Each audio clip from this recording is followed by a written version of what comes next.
I have great news for you. No, you are not too late to start EC. Your baby still needs to pee, and they're still letting you know.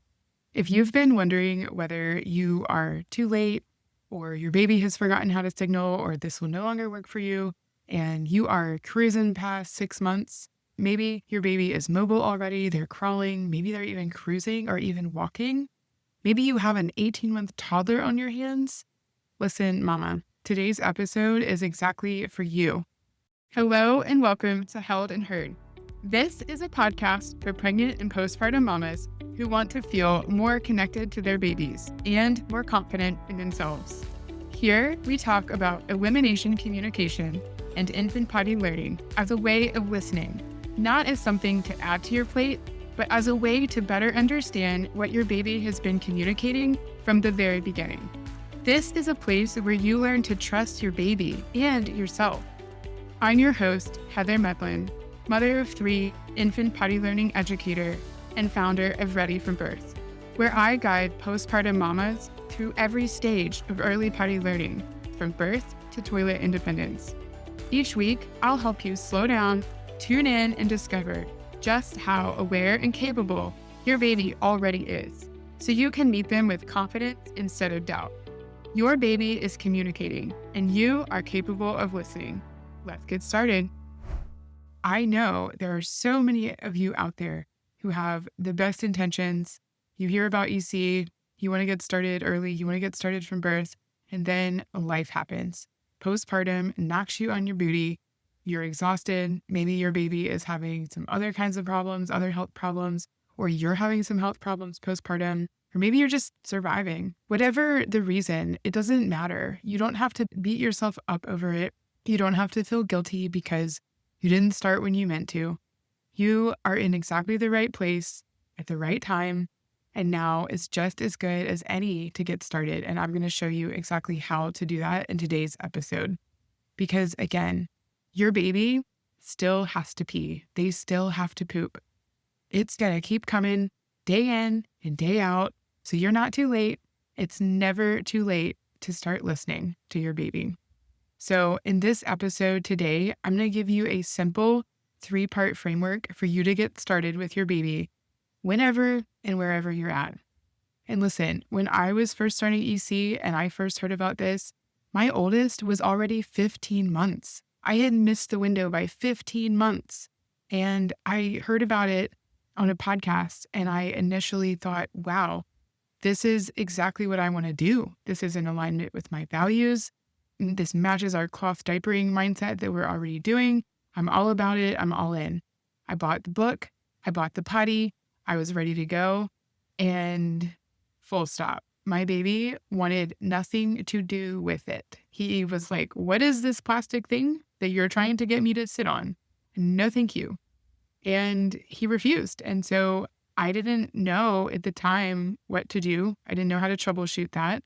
The book was no help for a wild 15-month baby who just absolutely had a mind of his own and was already defiant and already not interested in what I had in mind. So it didn't work for us then. It worked great with our newborn 6 months later. But the point of today's episode is I'm going to share with you what I have learned from doing EC with my second and third babies successfully and having both of them potty trained and out of diapers by 1. And this is what I didn't know then that I'm going to share with you now. Okay, so first and foremost, this is the foundation for everything you're going to do with elimination communication and potty training. Whether you are starting at newborn, you are starting at 6 months, you're starting at 2 years, it does not matter. You have got to get your timing right. If you are taking a baby to the bathroom and they do not need to go, my friend, nothing is going to happen. You are going to frustrate your baby and you are going to frustrate yourself. And an hour later, you're going to be still sitting in front of the potty being like, but Heather, I took them to the potty and nothing is happening. Nothing is happening because you did not get the timing right. Timing is everything. And the reason that I strongly encourage you all to start with your newborn, if at all possible, to start early, is because a newborn has to go to the bathroom all the time. They're peeing and they're pooping all the time.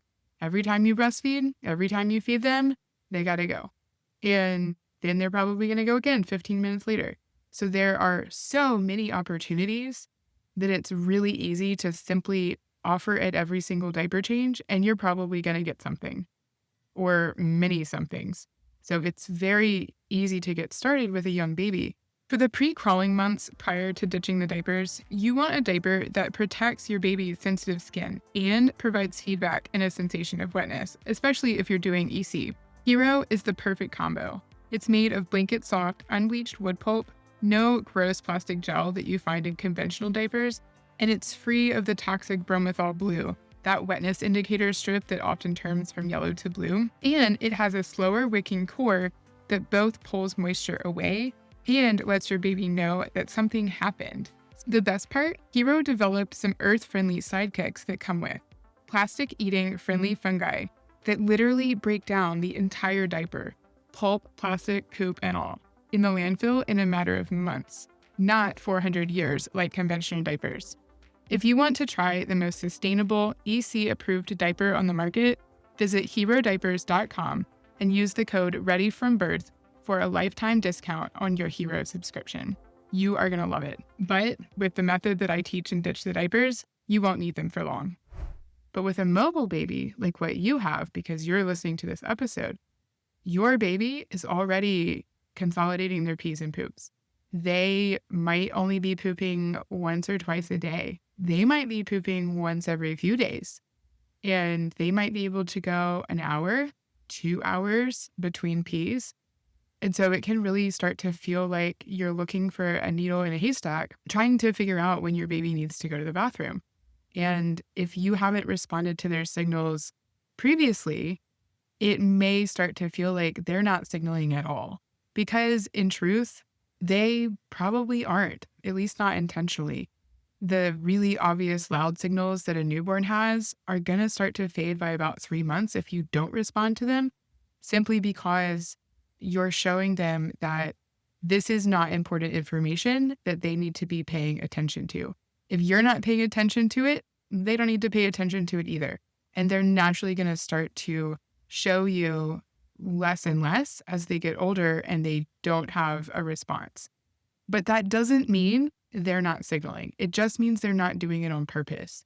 And you can still learn to see their body language, the way that their voice changes, the way that their behavior changes. You can still start to see those signals and those patterns that indicate they actually do need to go in this moment.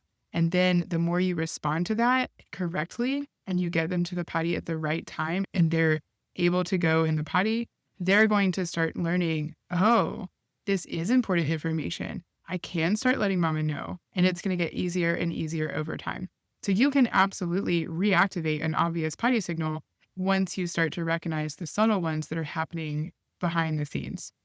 Okay, so number 2 is you've got to help them overcome the fear of the unknown. This is one of the hardest pieces of getting started with an older baby, is that they've never used the potty before. They've never used anything but their diaper.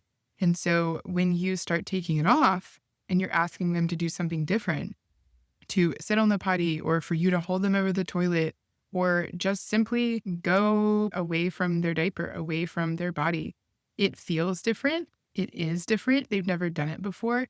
And so there can very commonly be a little bit of fear and uncertainty about this new thing that you're doing. Some babies are like, great, get the diaper off. Let's do that. I want to run around naked.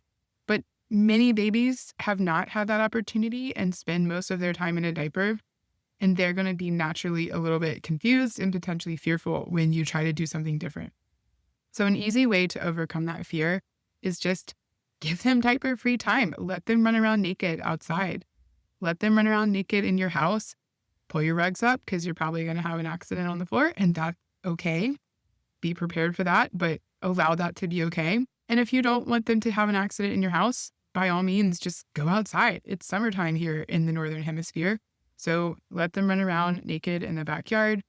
Let them see what happens when they have to go pee and then something comes out of their body and they see it happening and they feel it happening. Let them get curious about it. And if you're not comfortable with them running around naked outside, you don't want them to get hurt, or maybe they're not walking yet, that's also totally okay. You can simply sit them on the potty for a few seconds at the time. If they say, oh, no, you don't want to do that, they cry, they scream, they try to get off, cool, get them off. Don't push it. Don't force the issue. Introduce it a little bit at the time. Make it fun. Maybe offer them a snack. I don't know, a baby who doesn't like a snack. Offer them something fun. Give them your keys to play with. Let them open up your makeup bag and unzip it and pull out the lipsticks and all the things. Make it fun, and your baby will instantly forget that they're doing something that they don't feel comfortable doing. And you're the mama, which means you are the expert on your baby, and you know what's going to get them excited and help them immediately relax and forget about it. And the more you do this, the more you give them an opportunity to take their diaper off, to sit on the potty, to have a good time, to make it fun and playful and silly, the more comfortable they're going to get. And eventually something's going to come out of their body and they're going to be like, whoa, what was that? And it might be surprising the first couple of times, but you can simply tell them, hey, oh, you peed, you pooped in the potty. Give them words for what's happening.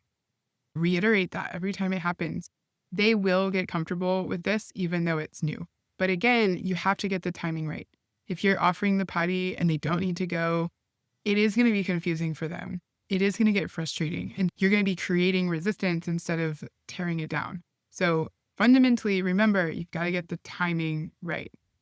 Okay, so number 3, this is where it happens. If you get the timing right, you get them to sit on the potty, you have to keep them there long enough for something to happen. Because here's the thing, with a mobile baby, even a baby who has done EC from birth, they know the drill, they've been pottying, pooping in the toilet since they were a baby. Even a baby who knows the drill, by the time that they become mobile, they can crawl and they can get themselves off of the potty on their own, and they can crawl over there and check out the cool, shiny new object that's in the corner. It is very difficult to keep them on the potty long enough for anything to happen. Ask me how I know.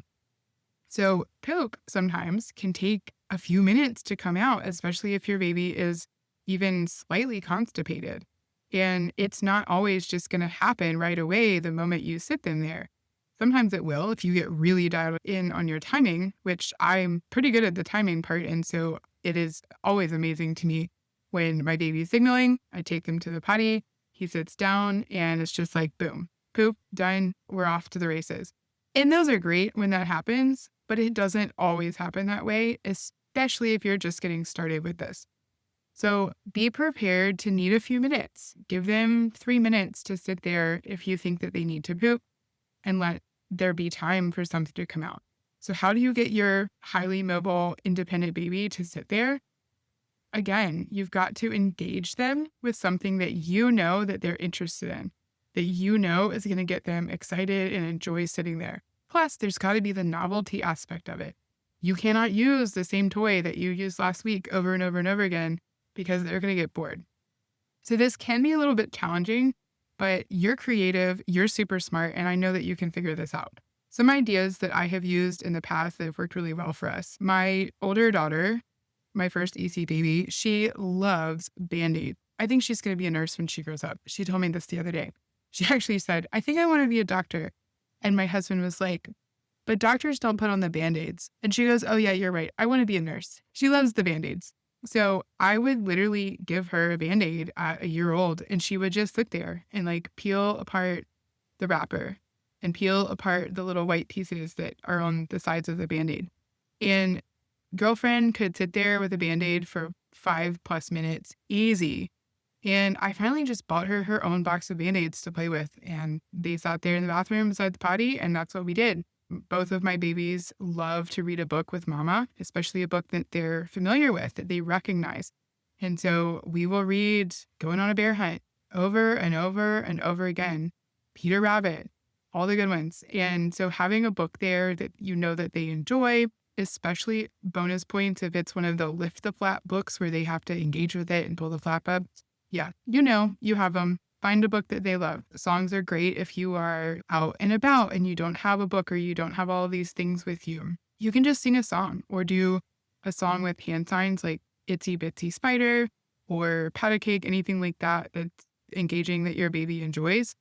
Make this about quality time with you. You're face to face, you're talking to them, you're seeing, you're smiling.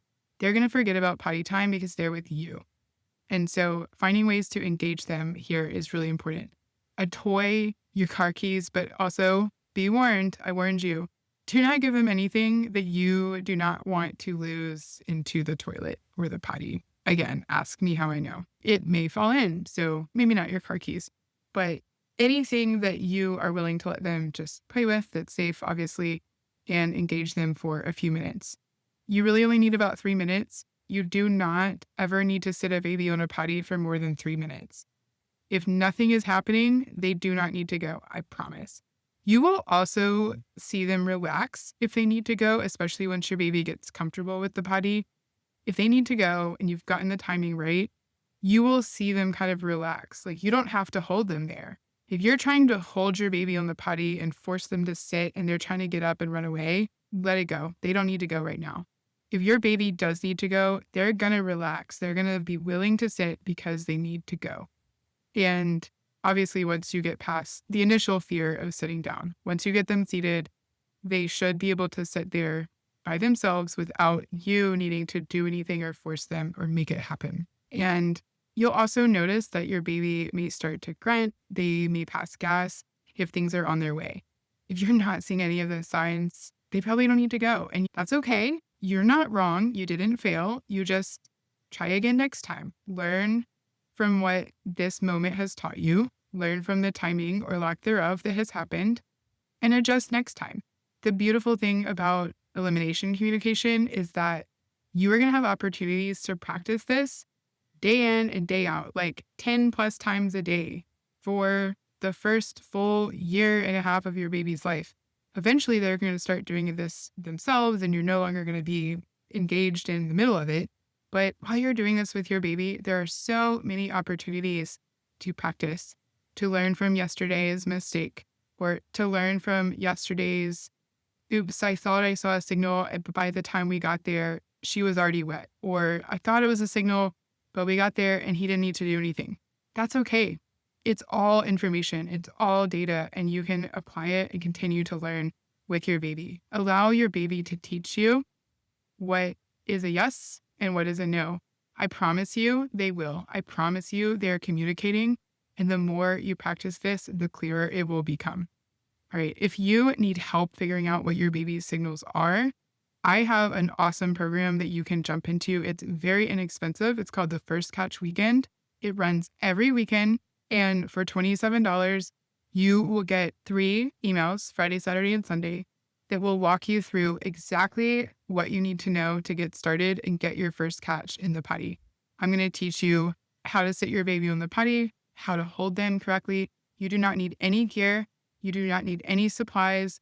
This is assuming that you have nothing. I'm going to help you get your first catch, to try this for yourself and see that it works, and to allow your baby to teach you the rest. I'm going to show you exactly when to look so that you can see the signal yourself, see what the signal looks like with your baby through their voice, and you will never be able to unsee this again. So if you want to try this for yourself, if you need a little bit of help getting started, the First Catch Weekend, you can sign up. It runs every single weekend. I promise you, it is going to change the way you see your baby forever. All right. Thanks so much for listening today. I would love to hear what you thought about this episode.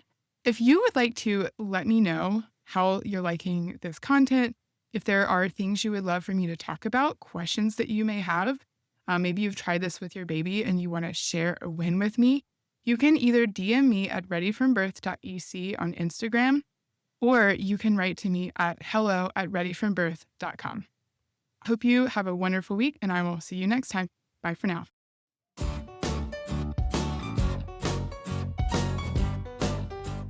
If you loved today's episode, would you take a moment to help me reach even more mamas with this message? Leave me a review or share this with a friend.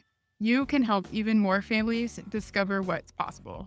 You can find education and support for every stage of your baby's potty learning journey at readyfrombirth.com. And be sure to follow me on Instagram at readyfrombirth.ec. Thank you so much for listening. I'll be back every Monday with a brand new episode. See you next time. Bye for now.